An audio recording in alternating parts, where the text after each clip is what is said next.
এক কাপ দুধ আর মাত্র একটি ডিম, এত অল্প উপকরণেই কি বানানো সম্ভব পারফেক্ট ক্যারামেল পুডিং? আজ আমি আপনাদের করে দেখাবো একদম সহজ পদ্ধতিতে নরম, মসৃণ আর মুখে দিলে গলে যাবে এমন ক্যারামেল পুডিং। যারা ওভেন বা ঝামেলা ছাড়াই পারফেক্ট ডেজার্ট বানাতে চান, এই রেসিপিটা আপনাদের জন্য একেবারে পারফেক্ট। তো চলুন কথা না বাড়িয়ে শুরু করা যাক আজকের স্পেশাল রেসিপিটি। পুডিং তৈরি করতে শুরুতে আমি এখানে ক্যারামেল তৈরি করে নিব। এজন্য একটি প্যানে আমি 4 টেবিল চামচ পরিমাণ চিনি দিয়ে দিয়েছি। এখন চিনিটা গলে আসা পর্যন্ত অপেক্ষা করব।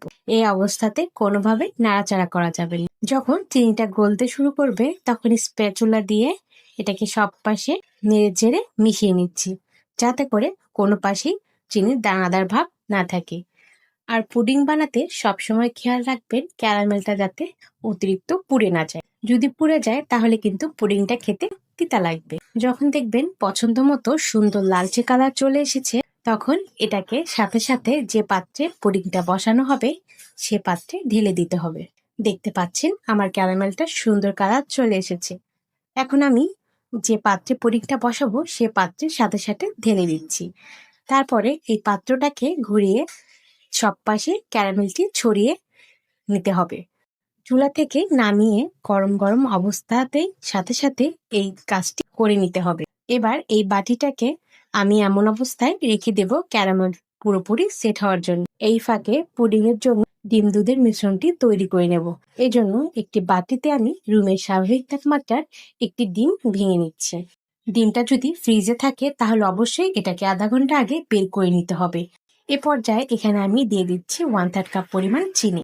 আপনারা এখানে মিষ্টিটা আপনাদের পছন্দ মতো বাড়িয়ে কমিয়ে নিতে পারেন, কিন্তু একটি ডিমের জন্য এতটুকু চিনি যথেষ্ট।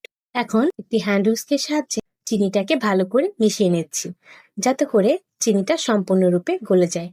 আর এটাকে মেশানোর সময় কোনোভাবে জোরে জোরে ফেটিয়ে নেওয়া যাবে না, এতে করে কিন্তু ফেনার মতো সৃষ্টি হবে, ফলে পুডিং এর মধ্যে জালি জালি ভাব বা বাবল ক্রিয়েট হবে। তাই আলতোভাবে চিনিটাকে মিশিয়ে নিতে হবে।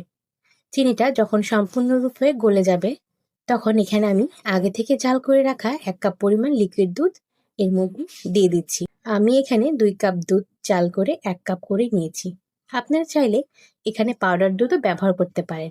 সেক্ষেত্রে 1 কাপ কুসুম গরম দুধের সাথে 4 টেবিল চামচ গুঁড়ো দুধ মিশিয়ে নিলেই হবে। এখন এটাকেও ভালো করে মিশিয়ে নিচ্ছি। মিশানো হয়ে গেলে এখন ডিমের গন্ধ দূর করার জন্য এখানে আমি 1/2 চামচের মতো ভ্যানিলা এসেন্স দিয়ে দিচ্ছি। আপনারা চাইলে সাদা এলাচের গুঁড়াও এখানে ব্যবহার করতে পারেন। সবকিছুকে একত্রে মিশিয়ে নেওয়া হয়ে গিয়েছে। এখন এই ডিম দুধের মিশ্রণটাকে সেই সেট হওয়া পুডিং এর বাটিতে ঢেলে দিচ্ছি। একটি ছাঁকনার সাহায্যে এটাকে পুডিং এর বাটিতে ঢেলে নিচ্ছি। অবশ্যই ছাঁকনি দিয়ে ছেঁকে এটাকে ঢেলে নেওয়ার চেষ্টা করবেন, তাহলে কিন্তু আপনাদের পুডিংটা একেবারে মসৃণ হবে। এখন পুডিংটাকে ভাপিয়ে নেওয়ার পালা। এর জন্য চুলায় একটি প্যান বসিয়ে তাতে পানি দিয়ে দিয়েছি আর এর মধ্যে একটি স্ট্যান্ড বসিয়ে দিচ্ছি। আপনারা চাইলে এখানে সুতি কাপড়ও ব্যবহার করতে পারেন। তারপর সেই মোলটাকে এর উপর বসিয়ে দিচ্ছি। এখন এই মোলটাকে একটি প্রিজ দিয়ে ঢেকে দিচ্ছি। আপনারা চাইলে এটাকে ফয়েল পেপার দিয়েও ঢেকে দিতে পারেন। আর পানিটা এমন ভাবে দিতে হবে যাতে পুডিং এর বাটি 1 ভাগ পানির নিচে ডুবে থাকে আর 2 ভাগ যাতে খালি থাকে। এই পানির পরিমাণটা অবশ্যই ঠিক রাখতে হবে, এতে করে পুডিংটা ভাপ খাওয়ার সময় পুডিং এর ভেতরে পানি ঢুকবে না। এখন আমি এটাকে ঢাকনা দিয়ে ঢেকে দিচ্ছি। আর ঢাকনা যদি কোনো প্রকার ছিদ্র থাকে তাহলে সেটা অবশ্যই বন্ধ করে দিতে হবে। এখন চুলার আঁচটা মিডিয়ামে করে একটি বলক আসা পর্যন্ত অপেক্ষা করব। বলক চলে এলে চুলার আঁচটা একেবারে লোতে করে এটাকে 10 মিনিট ভাপিয়ে নিব। এই 10 মিনিটে চুলার আঁচটা কোনোভাবে বাড়ানো যাবে না। চুলার আঁচটা যদি বাড়িয়ে আপনারা এটাকে ভাপিয়ে নেন তাহলে কিন্তু সহজেই পুডিংটার মোল্ডের গায়ে লেগে যাবে আর ছিদ্র ছিদ্র হয়ে আসবে। ফলে এটা দেখতেও যেমন ভালো লাগবে না, খেতেও কিন্তু ভালো লাগবে না। 10 মিনিট পর এখন ঢাকনাটা উঠিয়ে নিচ্ছি আর একটু টুথপিকের সাহায্যে চেক করে দেখছি।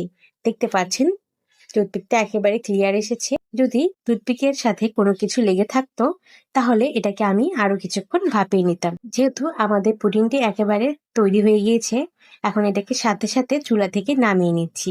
এটা এখনো অনেকটা গরম আছে। এটাকে পুরোপুরি ঠান্ডা করে 1 ঘন্টার জন্য ফ্রিজে রেখে দেব সেট হওয়ার জন্য। চলে এলাম 1 ঘন্টা পর। দেখতে পাচ্ছেন এটা একেবারে সেট হয়ে গিয়েছে। একটি ছুরির সাহায্যে আমি চারপাশ ভালো করে ছাড়িয়ে নিচ্ছি। তারপর এর উপরে একটি প্লেট দিয়ে বাটিটাকে এভাবে উল্টো করে নিচ্ছি। তারপর এর উপর আলতোভাবে ট্যাপ ট্যাপ করে নেব। এখন বাটিটা উঠিয়ে নিচ্ছি। দেখতে পাচ্ছেন মাশাআল্লাহ কতটা সুন্দর হয়েছে আমার পুডিং। আমার রেসিপি ফলো করে যদি আপনারা বাসায় তৈরি করেন, আপনাদের পুডিংও একেবারে পারফেক্ট হবে। আমি আপনাদের কেটে দেখাচ্ছি ভেতরটাও কতটা স্মুথ হয়েছে, কোথাও কোনো প্রকার ছিদ্র নেই। পুডিং এর ভেতর আর বাহিরটা যতটা না স্মুথ হয়েছে, খেতেও কিন্তু তার চেয়ে দ্বিগুণ মজার হয়েছিল। আপনারা অবশ্যই বাসায় একবার হলেও ট্রাই করে দেখবেন, আর কেমন হলো অবশ্যই কমেন্টে জানাবেন। ভিডিওটি ভালো লাগলে লাইক দিন, আর এমন সহজ রেসিপি পেতে ফুড বুমার চ্যানেলটাকে সাবস্ক্রাইব করতে ভুলবেন না। আবার দেখা হবে নতুন আর মজার রেসিপি নিয়ে। আল্লাহ হাফিজ।